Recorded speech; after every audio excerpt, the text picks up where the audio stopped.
Lisosomas y peroxisomas.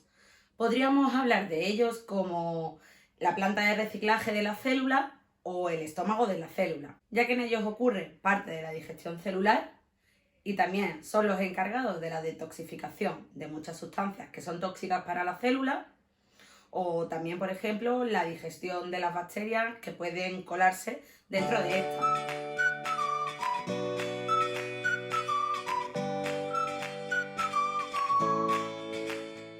Y es que los lisosomas son vesículas procedentes del aparato de Golgi. Recordamos que en el aparato de Golgi se almacenaban proteínas y que estas proteínas venían de la fabricación del retículo. Pues concretamente los lisosomas se cargan de enzimas, concretamente de enzimas de tipo hidrolasas. Recordamos que las enzimas eran proteínas. Estas hidrolasas podían ser de muchos tipos: fosfatasas, peptidasas, proteasas, lipasas, glucosidasas, es decir, enzimas capaces de hidrolizar diferentes tipos de moléculas biológicas. Y para que funcionen estas enzimas, el pH del interior del lisosoma tiene que ser un pH ácido, alrededor de 5. Para que se mantenga un pH ácido dentro del lisosoma, en la membrana de esta hay una bomba que introduce protones en contra de gradiente, es decir, que mete protones dentro del lisosoma gastando ATP. Para que las enzimas que hay en el interior del lisosoma no ataquen a la propia membrana del lisosoma, en la cara interna de la membrana del lisosoma hay un montón de glucoproteínas glucosiladas para impedir que el propio lisosoma degrade su propia pared. Un lisosoma recién sintetizado por el aparato de Golgi se denomina lisosoma primario. Cuando ya ha intervenido en algún proceso de digestión intracelular, son los lisosomas secundarios. Y cuando estos ya han terminado la digestión, se llaman cuerpos residuales.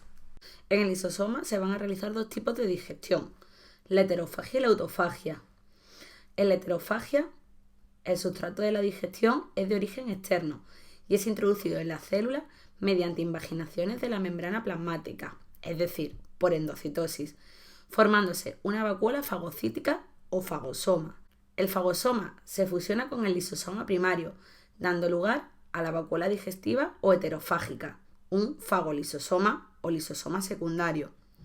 En su interior se va a producir la digestión de las macromoléculas.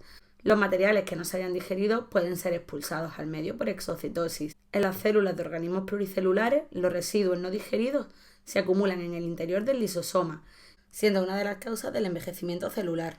Por otro lado, la autofagia tiene la función de destruir orgánulos propios de la célula, que ya no funcionan o que son defectuosos. Estos orgánulos se deben rodear primero de una membrana derivada del retículo endoplasmático.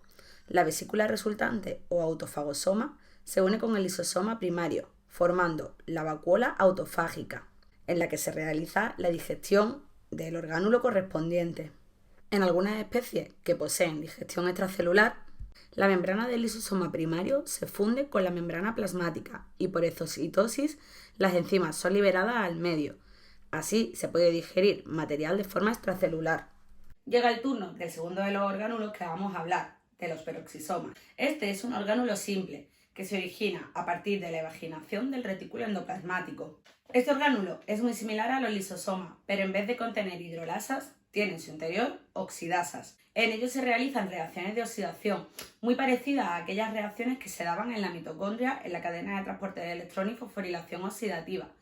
Pero en estos no se produce ATP, sino que la energía que se crea se disipa en forma de calor. En los procesos de oxidación que se dan en el peroxisoma, se crea un compuesto que se llama el peróxido de hidrógeno, de ahí el nombre de este orgánulo.